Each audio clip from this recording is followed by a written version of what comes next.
أعوذ بالله من الشيطان الرجيم بسم الله الرحمن الرحيم لقد رضي الله عن المؤمنين إذ يبايعونك تحت الشجرة فعلم ما في قلوبهم فأنزل السكينة عليهم وأثابهم فتحا قريبا صدق الله مولانا العظيم وصدق رسوله النبي الكريم ونحن على ذلك من الشاهدين والشاكرين والحمد لله رب العالمین۔ یا الہی جب تک کہ میرے جسم میں میری جان رہے، میرے مولا تجھے پہ صدقے کہ تیرے محبوب پہ قربان رہے۔ میں رہوں یا نہ رہوں مگر یہ دعا ہے دل کی کہ دین احمد رہے اور عزت قرآن رہے۔ یا ربی صلی وسلم دائما ابدا علی حبیبک خیر الخلق کلہم والحبیب الذی ترجع شفاعته بكل حول من الاحوال مفتحم۔ درود پاک پڑھنے صلی اللہ علیہ وسلم۔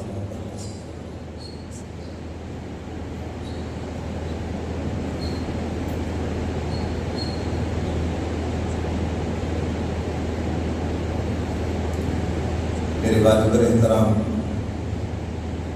معزز حاضرین، اسلامی سال کا یہ آخری مہینہ ہے اور اس کی 18 تاریخ کو داماد رسول سیدنا عثمان غنی رضی اللہ تعالیٰ عنہ کا یوم شہادت ہے۔ اسی مناسبت سے سیدنا عثمان غنی رضی اللہ تعالیٰ عنہ کا قبول اسلام اور ان کے فضائل اور مناقب کا تذکرہ کروں گا۔ میرے محترم سامعین، اسلامی سال کا آخری مہینہ، اس میں حضرت عثمان غنی شہید ہوئے اور اس کے بعد اسلامی سال کا پہلا مہینہ محرم الحرام یکم تاریخ کو سیدنا فاروق اعظم رضی اللہ تعالیٰ عنہ شہید ہوئے اور 10 محرم الحرام کو حضرت حسین ابن علی رضی اللہ تعالیٰ عنہ شہید ہوئے۔ گویا کہ اسلامی سال کا آخری مہینہ بھی ہمیں قربانی کا درس دے رہا ہے اور اسلامی سال کا پہلا مہینہ بھی ہمیں قربانی کا درس دے رہا ہے۔ اور اسلام کا یہ جو گلشن ہے، اس کو شہداء نے اپنے خون سے پروان چڑھایا ہے۔ مسلمان جب تک قربانی دیتا رہے گا، بلند رہے گا، اور جب یہ قربانی دینا چھوڑ دے گا تو پھر ذلت و رسوائی اس کا مقدر بنتی ہے۔ تو سیدنا عثمان غنی رضی اللہ تعالیٰ عنہ وہ عظیم انسان ہیں جنہوں نے ابتدائی دور میں اسلام قبول کیا ہے، تقریباً 7ویں 8ویں نمبر پر ہیں، اور اس وقت اسلام قبول کرنا اپنے آپ کو مصیبتوں میں، تکلیفوں میں مبتلا کرنا۔ سیدنا صدیق اکبر رضی اللہ تعالیٰ عنہ کی تبلیغ سے یہ مسلمان ہوئے۔ سیدنا صدیق اکبر رضی اللہ تعالیٰ عنہ کا کپڑے کا کاروبار ہے، دکان پہ تجارت تھوڑی کر رہے ہیں، تبلیغ زیادہ کر رہے ہیں۔ ہر آنے والے کو اسلام کی دعوت دے رہے ہیں۔ خدا کرے کہ ہمارا بھی مزاج بن جائے، آپ ہر آنے والے کو نماز کی دعوت دیں، ہر آنے والے کو دین کی دعوت دیں، اور اپنے معاملات کی صفائی سے، اسلامی تجارت سے آپ لوگوں کو دین کی طرف مائل کریں۔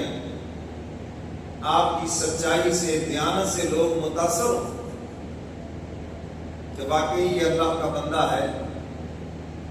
کیونکہ سیدنا فاروق اعظم رضی اللہ تعالیٰ عنہ کے دور خلافت میں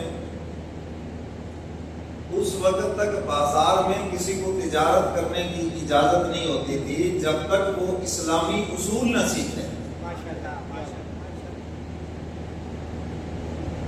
کتنے ممالک ہیں جہاں پر اسلام کی ابتدا مسلمانوں کی تجارت سے ہوئی ہے۔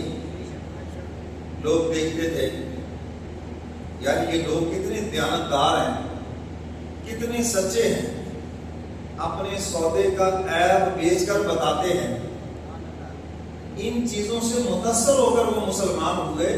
جب یہ اتنے سچے ہیں تو ان کا نبی کتنا سچا ہے۔ یہ ماشاءاللہ ہمارا عارف والا عارفوں کا بازار ہے۔ معرفت کا علم رکھنے والے بازار میں حاجی نمازی بے پناہ ہیں، بہت زیادہ ہیں، لیکن سچا اور دیانتدار تاجر جس کی دیانت اور سچائی کی تاجر تعریف کریں بس اللہ ماشاءاللہ ہی کو نکلے گا۔ میں 100% نفی تو نہیں کرتا، اللہ کے بندے کوئی نہ کوئی ہیں، ضرور ہوں گے۔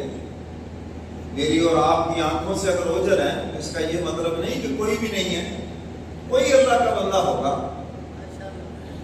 باقی خیر سے آنکھوں میں مٹی ڈالنے والے تو بیٹھے ہیں بھائی، لین و لین، دو نمبری، جھوٹ، یہ تو سب چل رہا ہے۔ پھر کیسے ہماری تجارت میں برکت ہو، ہمارے رزق میں کیسے برکت ہو؟ حدیث مبارکہ کا مفہوم ہے کہ سچا اور دیانتدار تاجر قیامت کے دن حق تعالیٰ اس کو نبیوں کی صفوں میں کھڑا کریں گے۔ یہ اتنا بڑا احساس ہے۔ لوگ سمجھتے ہیں کہ بس نماز عبادت ہے، روزہ عبادت ہے، تو بھائی تجارت بھی عبادت ہے۔ تجارت کی وجہ سے، دیانت اور صداقت کی وجہ سے بہت سے لوگ قیامت کے دن جنت میں جائیں گے۔ تو میرے محترم سامعین، یہاں پر لوٹ گھسوٹ کر کے پھر کوئی جناب عمرے پہ پہنچ رہا ہے، پھر کوئی کچھ کر رہا ہے،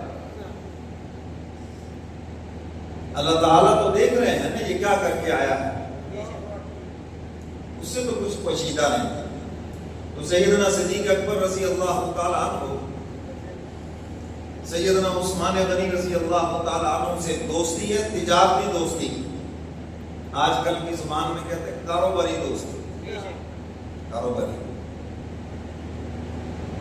تو سیدنا عثمان غنی رضی اللہ تعالیٰ عنہ نے اپنی پھوپھی سے حضور علیہ السلام کی شان میں کچھ اشعار سنے، تو تھوڑا سا دل نرم ہوا، مائل ہوا، تو آ کر اپنے دوست سے مشورہ کیا، سیدنا صدیق اکبر سے۔ اللہ کے نبی اسی لیے تو فرماتے ہیں کہ دوست کے مذہب پر ہوتا ہے، تمہیں چاہیے کہ دیکھ کر تم دوست بناؤ۔ بعض لوگ دوستوں کی وجہ سے جنتی بن جاتے ہیں، بعض دوستوں کی وجہ سے جہنمی بنتے ہیں۔ فَلْيَنْظُرْ، اللہ کے نبی نے حکم فرمایا تمہیں چاہیے کہ دیکھ لو کس کو دوست بنا رہے ہو۔ اسی لیے تو حضرت تھانوی رحمۃ اللہ علیہ فرماتے ہیں کسی اللہ والے سے اگر بیعت نہیں ہونا چلو دوستی بنا لو، اللہ کی بنا لو، مشیر ہی بنا لو اپنے معاملات کا، تاکہ کم از کم تمہارے مشیروں میں کوئی اچھا انسان آ جائے، تو تمہارے دوستوں میں ہی اچھا دوست آ جائے۔ فرمایا اس سے بھی فائدہ ہوگا، کیونکہ آج کل رکاوٹیں بڑی ہیں، بڑے لوگ روکیں گے چھوڑو جی بیعت ہونا کیا ہے، ہمارے جاہل کو یہاں تک بھی کہتے ہیں ایسی تو حضور بیعت ہے، جس نے وہ تو سارا زمانہ ہی ہے، جس نے بھی کلمہ پڑھا وہ حضور کا بیعت ہے۔ حالانکہ طب نبوی آپ نے سنا ہے نا، تو آج تک کسی نے کہا کہ ہم کسی ڈاکٹر حکیم سے دوائی نہیں لیں گے، بس ہم تو حضور سے دوائی لیں گے؟ کیوں جی؟ کہا کسی نے دعویٰ کیا ہو؟ تو میرے محترم سامعین، یہ جہالت ہے۔ اللہ تعالیٰ نے جب ایک بات فرما دی کہ یہ جو بیعت کر رہے ہیں نا، یہ سامنے بندہ جو بھی ہے، ید اللہ فوق ایدیہم، یہ سارے اللہ سے بیعت کر رہے ہیں۔ حکومت آج کل کہتے ہیں گندم خریدنی ہے، تو حکومت تھوڑی خریدتی ہے، اے سی خریدے گا، تحصیلدار خریدے گا جو حکومت کا نمائندہ ہے، بیچیں گے آپ اس کے ہاتھ، لیکن کہیں گے ہم نے حکومت کو بیچی ہے۔ سمجھ گئے ہو؟ یہ بھی چیز اسی طرح ہے۔ تو سیدنا عثمان غنی رضی اللہ تعالیٰ عنہ نے مشورہ کیا کہ میری پھوپھو نے ایسے مجھے اشعار سنائے ہیں، خالہ نے بھی۔ تو سیدنا صدیق اکبر رضی اللہ تعالیٰ عنہ فوراً فرمانے لگے بالکل ٹھیک ہے، حضور علیہ الصلوۃ والسلام اللہ کے سچے اور آخری رسول ہیں۔ حضور علیہ الصلوۃ والسلام کا تعارف کرایا اور ساتھ ہی فرمایا کہ اٹھو ہم چلتے ہیں حضور کے پاس، مزید بات وہاں کرتے ہیں چل کر۔ دیکھا کہ کچھ دل نرم ہے، جلدی لے کے چلوں کہیں کوئی اور نہ آ جائے بیچ میں۔ ہدایت کے لیے جب کسی کا دل نرم ہو تو سستی نہ کریں۔ کوئی کہے نا جی میرا جی چاہتا ہے ادھر جمعہ پڑھنے کو، تو ہاتھ پکڑ لیں اس کا۔ میرا جی چاہتا ہے کسی انسان سے جڑنے کے لیے، تو اس کو تاخیر مہلت نہ دیں، جلدی کریں، ورنہ شیطان اپنا کام ڈال دے گا۔ تو سیدنا صدیق اکبر رضی اللہ تعالیٰ عنہ اٹھ کر جانے ہی لگے۔ اللہ کی شان، حضور علیہ الصلوۃ والسلام سامنے سے تشریف لا رہے ہیں، سیدنا علی مرتضیٰ بچے ہیں وہ بھی ساتھ ہیں، یعنی کہ لوگ حضور تو آ گئے۔ اے دوست جب ایام بھلے آتے ہیں، اے دوست جب ایام بھلے آتے ہیں، اپنے ملنے کی کھاد وہ خود ہی بتلاتے ہیں۔ حضور علیہ الصلوۃ والسلام کے پاس چلے گئے اور حضور کے کان میں جلدی سے عرض کر دیا، حضور عثمان غنی کا دل تھوڑا سا نرم ہے، کوئی آپ بھی شفقت فرما دیں۔ حضور علیہ الصلوۃ والسلام نے فرمایا، عثمان میں اللہ کی جنت دے رہا ہوں، تم اس کو لے لو، اور میں اللہ کا آخری رسول ہوں۔ حضور نے تعارف کرایا۔ سیدنا عثمان غنی فرماتے ہیں حضور کی باتوں نے ایسا دل پہ اثر کیا، زبان سے بلا اختیار کلمہ شہادت جاری ہو گیا، کلمہ پڑھا مسلمان ہو گئے۔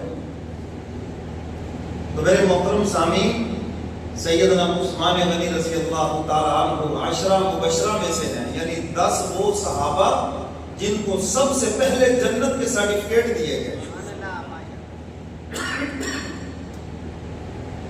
تو ان میں سیدنا عثمان غنی رضی اللہ تعالیٰ عنہ کا تیسرا نمبر ہے۔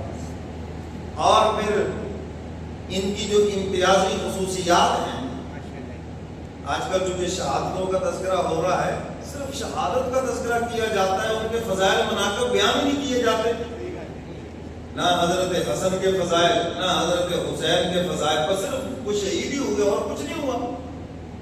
جو انہوں نے اسلام کی خدمت کی ہے، جو انہوں نے قربانیاں دی، اس کا تذکرہ ہی نہیں۔ جو ان کی سنہری تعلیمات ہیں، ان کا تذکرہ ہی نہیں۔ لوگ سمجھتے بس محرم کا مطلب ہے پیٹ لو رو لو، بس شہادتوں کا اور ان کا تذکرہ کر لیں تو بس یہی انہیں خراج ہے۔ کہ نہیں، ان کے فضائل اور مناقب سنائیں، ہماری نئی نسل کو پتہ چلے کہ اسلام کے ہیرو یہ لوگ ہیں۔ تو سیدنا عثمان غنی رضی اللہ تعالیٰ عنہ امتیازی خوبی ذی النورین کا لقب ملا ہے، 2 نوروں والے۔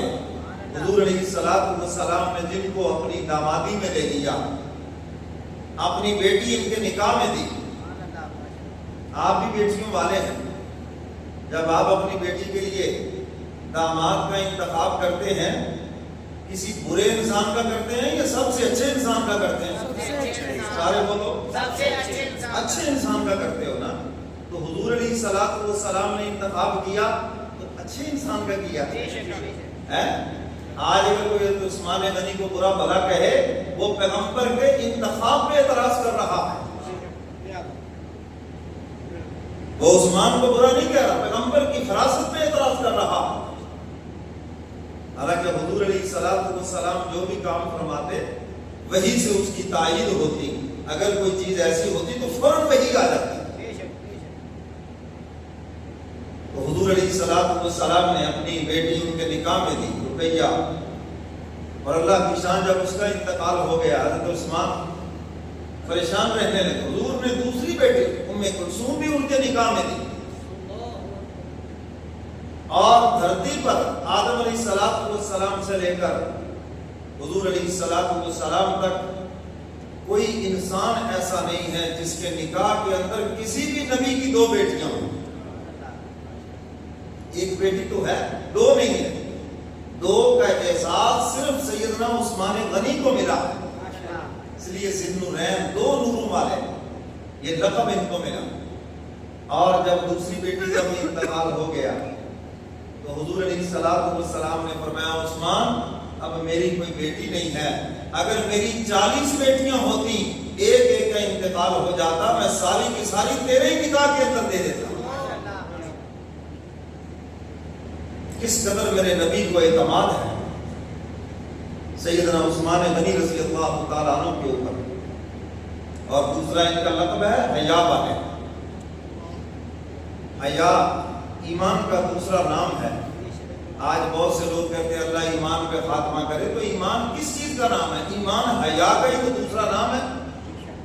اور حدیث مبارکہ میں ہے جس کا مفہوم حیا اور ایمان یہ دونوں لازم ملزوم ہے، فرمایا جس سے ایک چیز نکلے گی دوسری خود بخود نکل جائے گی۔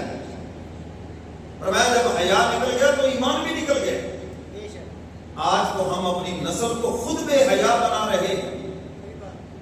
آپ مجھے بتائیں کہ جب والد صاحب بھی بیٹھے ہوں، والدہ بھی بیٹھی ہو، بھائی بھی بیٹھے ہوں، اور بیٹی بھی بیٹھ کے فلم دیکھ رہی ہے، ڈرامہ دیکھ رہی ہے، اور اس کے اندر کیا ہے؟ کوئی لو سٹوری چل رہی ہے، زنا کی ترغیب دی جا رہی ہے، بتاؤ